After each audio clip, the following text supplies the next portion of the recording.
Welcome to MTG Deck Busters, first edition of Enemy Tech.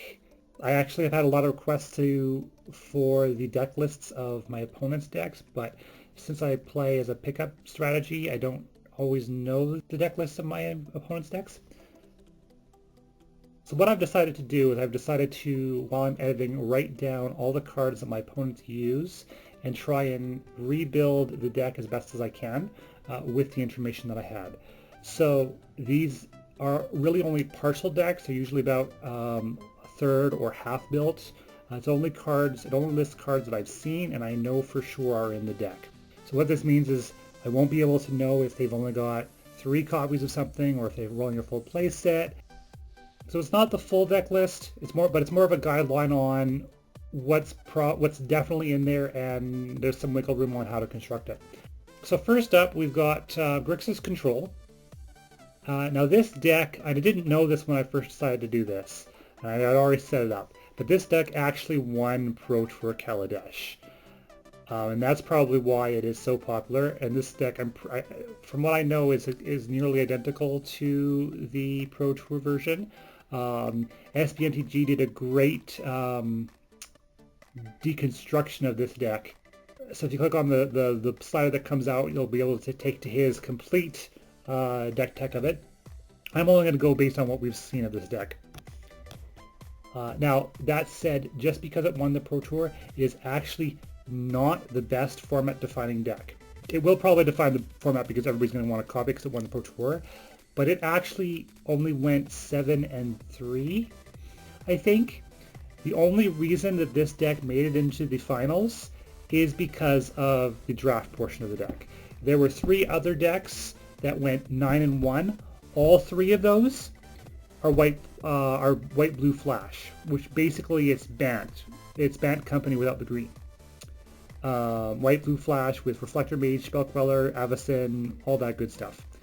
So that deck there, the white-blue flash, is actually the best deck. It went 9-1. The only reason those 3 decks did not make it, actually one of them did. One of them came in 8th in the finals. The only reason all 3 of them didn't make the tops is because of the draft portion. So that's actually the format-defining deck. This one made it into the finals only because of the draft portion. If it wasn't for the draft portion, this deck wouldn't even have been anywhere near the finals. That said, let's go into it. So first off, let's go into the lands. We've seen 2 mountains, 2 swamps, and 5 islands. There are probably more than that. We've only got 15 lands accounted for here, so there's probably more lands than we know of, but this is the minimum that we know exists. We have at least 2 Evolving Wilds, probably runs a play set. We've seen 1 Smoldering Marsh. We've seen 1 Spiral of Canal. We've seen Wandering Fumarole. Literally every game of this that we played, he had this in his opening hand and played it first turn.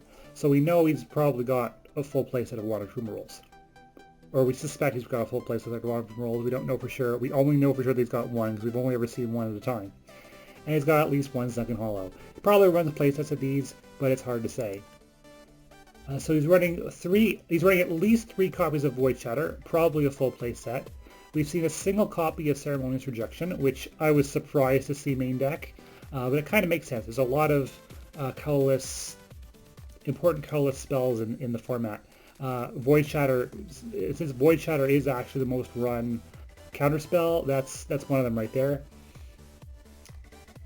It's interesting that Ceremonious Rejection is such a format-defining counterspell that even the Mardu Vehicles deck, which doesn't run blue normally, Mardu is not in blue, or blue is not in Mardu, I should say, yet it splashed blue just for this. It had 3 copies of this in the sideboard, and that's the only reason it splashed blue. It had Spiral Canal and 4 Ether Hubs, and as its only way of casting blue. So that says something about this card in this format currently.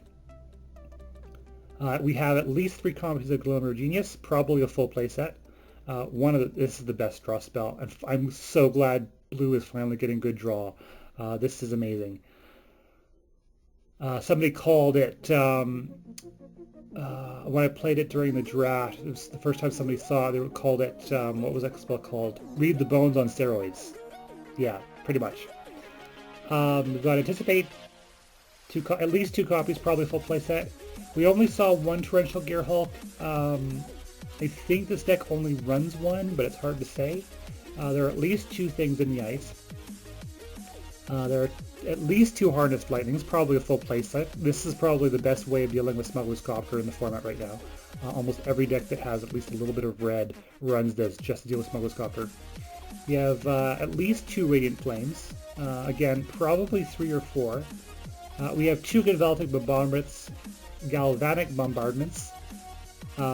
This card just gets better in numbers. It probably runs all 4.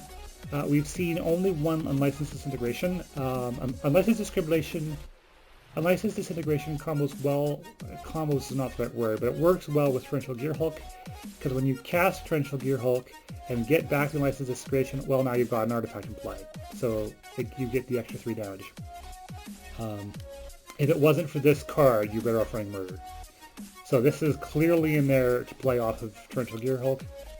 And then we have Jason, Ravel of Secrets, which was really annoying versus our deck because we could only get 1 creature at a time and you could bounce that. So that was unfortunate. Now these are cards that we've only seen after sideboarding, so they may not actually be in the sideboard, but they might be in the sideboard. They could be in the main deck, we just didn't see them the first match. Transgress the Mind and To the Slaughter are probably both in the sideboard. Painful Truths, honestly, is not a sideboard card. It probably is in the main, we just didn't see it the first time through. As Summary Dismissal, this really hurts for when cast triggers, which hosed our deck, so it's a little bit unfortunate to play. Alright, so that's Grixis Control. Again, there is a full deck tech for this version. Check out the card that links to SPMTG right up of it. I have it linked directly to that video, skipping past the 2nd through 8th slots and go straight to the Grixis Control deck tech. Next up, we've got Golgari Artifact Sacrifice, and this is the deck that I personally am most excited about. That's actually why I started doing this, because I was actually going to write this down just for my own benefit.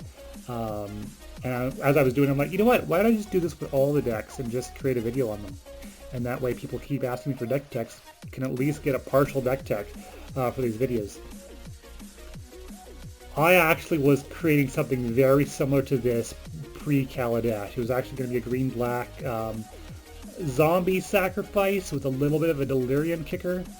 Definitely ran Bloodbearer, definitely ran Tireless Tracker, but it was going a little bit more of the zombie route. It also ran, I believe the card is Gavnian Hallowed. So I ran Gavnian Hallowed, which gets counters when creatures die, and it also ran Vampiric Rites. Vampiric Rites would actually kind of work in this deck, maybe not quite. It would probably need a little bit more token generation, but Vampiric Rites is definitely up there. But that's a completely different deck. That's not the deck we're here to talk about. We're here to talk about this build, which honestly ramped so quickly. We were playing mono green ramp, Stompy ramp, and this outpaced us. He had larger creatures than we did with mono green ramp. That's how scary this is. So obviously 2 tires. So first lands, at least 4 swamps. We only saw 1 forest. I don't think that's correct. I think there are more forests in this deck, but we only ever saw 1 at a given time. There's at least 1 Adventurous Fair, probably 2 or 3. It's a legendary land, so you don't want to include too many. We have 2 Evolving Wilds, and we have 3 Blooming Marshes at least. Probably the full play sets of Evolving Wilds and Blooming Marshes. For creatures, we have at least 2 Tireless Trackers. So this is our main combo right here. At least 2 Tireless Trackers, at least 1 Bloodbriar, and at least 2 Syndicate Trackers. I'm pretty sure that these 3 cards are running full playsets, just because that's the main combo. That's the main thing that this deck does. Create a clue token, sacrifice a clue token to the Syndicate Traveler, get a +1/+1 counter to all 3 of these guys. It's insane. Animation module likewise, I'm pretty sure is a 3 of. Whenever 1 or more +1/+1 counters are placed on a permanent you control, you may pay 1 if you do create a 1/1 colorless servo artifact creature token. That works with all of these. So every time any of these get a +1/+1 counter, you have a potential of getting servo tokens, which you can then sacrifice to Syndicate Trafficker, which gives you more tokens as long as you have mana. And basically, it's 1, 1, 1, 1, 1, 1 to get tokens on all your stuff. Scrap Heap Scrounger just has really good value in this deck. It's a really aggressive 3-drop, puts pressure on you really right away. Also, we didn't see this during our playthrough, but it has the ability of being sacrificed to Syndicate Trafficker, and then you can exile another creature from the graveyard to put it back into play and sacrifice it again. So it's another way of triggering a pseudo-infinite combo, the same way Animation Module can. We only ever saw the one Zulaport Cutthroat in the first game. It didn't really do much when we played against it, but it definitely is something that could work in this deck. And I wouldn't be surprised if this is a card we sideboard out, because we didn't see it in any other match other than the first one. Now for the cards we saw post-rotation, which may be sideboard, these first two on top I actually think are main deck. Grasp of Darkness, classic black removal. I'm pretty sure that this is in the main deck. We only ever saw one of these at a time. Underhanded Designs, another card that, while it could have been in the sideboard, it synergizes so well with the rest of the deck that I think it is a main deck thing. Whenever any artifact enters the battlefield under your control, such as with Animation Module, you may pay 1. If you do, each opponent loses 1 life and you gain 1 life. Then you can sacrifice it to destroy target creature, if you have 2 or more artifacts. So it's another way of removing creatures. We also saw Transgress the Mind, and we also saw Sinister Concoction. Again, Sinister Concoction is similar, black, pay 1 life, with the top card of your library into your graveyard, discard a card, sacrifice Sinister Concoction, destroy target creature. Now, the nice thing, now there's 2 reasons why these are chosen for creature removal, other than something like murder. And the first and foremost is, these can get rid of Emrakul at instant speed. Emrakul has protection from instants, but these are not instants, these are enchantments. But you can activate them at instant speed, so you can activate them, destroy Emrakul, and you're golden. And this deck, really, it's really hard to screw up this deck. The worst thing you can do with this deck is sacrifice the animation model to Syndicate Trafficker, but then you just get your plus. So just make sure you get rid of your Syndicate concoctions before your turn gets taken over, and you're fine. Now the other nice thing about these cards is you sacrifice them. So these 2 cards trigger Bloodbriar, because whenever you sacrifice a permanent, put a +1/+1 counter on it. This is a permanent that you can sacrifice. Also, same with Evolving Wilds, triggers Bloodbriar. So this deck has a ton of synergy, a ton of just consistent uptick of pressure that I love it. I love it. I want to build this for F&M, possibly for game day if I can build it in time, but I probably won't be able to afford all the pieces before that comes out, even though this deck seems like a pretty cheap deck. I already have the Tireless Truckers and Bloodbriars and the Zulaport Cutthroats. Now this isn't part of the deck, so I actually put it off to the side. Because I'm considering building this, these are other cards that I would like to see on the sideboard. Eternal Scourge works really well with Scrap Heap Scrounger. It would put really intense pressure on control. It cannot be completely gotten rid of. These would just work so well together. Also, Overwhelmed Mysteries is really good against control in that whenever a non-token creature dies, investigate. That, by the way, includes Scrap Heap Scrounger. So if it dies and you sacrifice it and it comes back and it dies again, you're getting more clue tokens, which you can sacrifice. Overwhelmed Mysteries has the potential to be really, really insane. Also, whenever you sacrifice a clue, put a 1/1 White Human Soldier token to play. Again, it doesn't matter why you sacrifice it. You don't have to sacrifice it for its ability. Syndicate Trafficker, when you sacrifice a clue with Syndicate Trafficker, it triggers Tireless Tracker, it triggers Overwhelmed Mysteries, you're good. You don't need to draw a card with it. So that's Golgari Artifact Sacrifice. I'm really excited about this deck. I really want to play it. If I can find a full deck tech video of this somewhere, you can bet that I would run it for my channel. Last but certainly not least, we've got Bant REBORN. This deck did surprisingly well. I actually thought Bant was just going to not be a thing anymore after Goku's rotation. And like I said earlier, which you may have missed if you skipped it, Bant Coco it still exists in the form of white-blue flash. It's basically Bant Coco without the Coco and without green and total. It's still got all the key pieces of Coco, and it 3 versions of that deck went 9-1 in the Pro Tour. And like I said, if it wasn't for the draft portion of the Pro Tour, it would have dominated the top 8. But as it was, the draft portion did factor in, and some lesser decks got in and stole the show. You can tell that I don't like draft very much. It's a random format and has little to do with skill, whereas constructed is more about this player's skill than anything else. But anyways, moving on to this deck, we didn't see very many lands. Actually, we did. I'm sorry, I forgot that I split these out this way. We either didn't see very much of this deck, or we just saw a lot of duplicates. There's probably 4 of a lot of these. So for lands, we have 4 forests. Is that right? Or did we see 5 forests? Let me check the notes.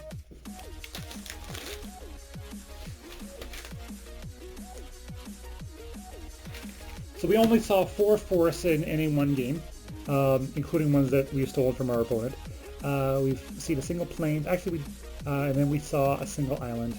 There may be more than this in the deck, but this is all that I can guarantee that we've seen. We have at least 2 Ether Hubs, 2 Port Towns, 1 Fortified Village, 2 Botanical Sanctums, 2 Canopy Vistas, probably running full playsets of all of those, but this is all that we've seen at any one time in our matches. At least 2 copies of Smuggler's Copter. Oh my god, it was so annoying in this deck, but there you go. Probably running a full playset. Well, let me duplicate this now. Probably running a full playset. Probably running a full playset of Reflector Mage. That was awesome. We know we've seen at least 2 Tamios, and that's only because he discarded 1 to Smuggler's Copter in the same game that he played one. So we know he's got at least 2 in the deck. I wouldn't be surprised if he's running 3. It is just so good at locking us down that having a duplicate Tamio in your hand against a deck like ours, not a problem, because wow, I so underestimated Tamio's second ability. Tap up to 2 target non-land permanents. They don't untap during their controller's next untap space. This is basically a time walk that still lets you get in for damage and not let them untap. Just unreal, just unreal. And if you have a second one in your hand, you can tick her down twice and then cast another one and basically lock down the boards. She locks down the board for basically 4 turns. So you tap things down, then you play a Reflector Mage to bounce stuff, then you tap things down again. Just, it's insane. You're basically done. You're basically done. Sylvan Advocate, I'm guaranteed this is a 4 of. We only ever saw the 1. Archangel Avacyn, probably running at least 2 because he had 1 in every game that he played. Even though he didn't play that one game, he told me in the next match that he had it, he just didn't have enough white mana. So we saw this, he saw this every game. There's probably at least 2 in the deck. Now in the cards that we've seen post-rotation, which may be in the sideboard or maybe that we didn't see, these first 3 here I'm pretty sure in the main deck, but I can't know that for sure. He played at least 2 A Turn with Others, possibly a full playset, and that's why this deck has so many basic lands, even though he doesn't have wastes. But remember that Attune with Ether can get any basic land, not just forests. And he is running a plains in this deck. That was a mistake on his part, but that's fine. Let us win 1 game. We've seen at least 1 Duskblast Recruiter. Bant staple. I'm sure he's running at least 3, possibly 4 of these. We saw Blossoming Defense. We only have ever seen one. I don't know if he's running a full play set or if he's just running a couple. Gaining Hexproof is just great against control. We saw the Thalia's Guitar. Pretty sure this is in the sideboard. Selfless Spirits, I'm not sure if their main deck are in the sideboard. We know he's got at least 3 because in one game we saw 2 played, and in that same game one was exiled with our Oblivion Sower. So we know he's got at least 3 in the deck, or in the sideboard. So this deck has a lot of potential. Bant is certainly not dead by any means. And it definitely brings the pain, even though Collected Company is no longer in the format.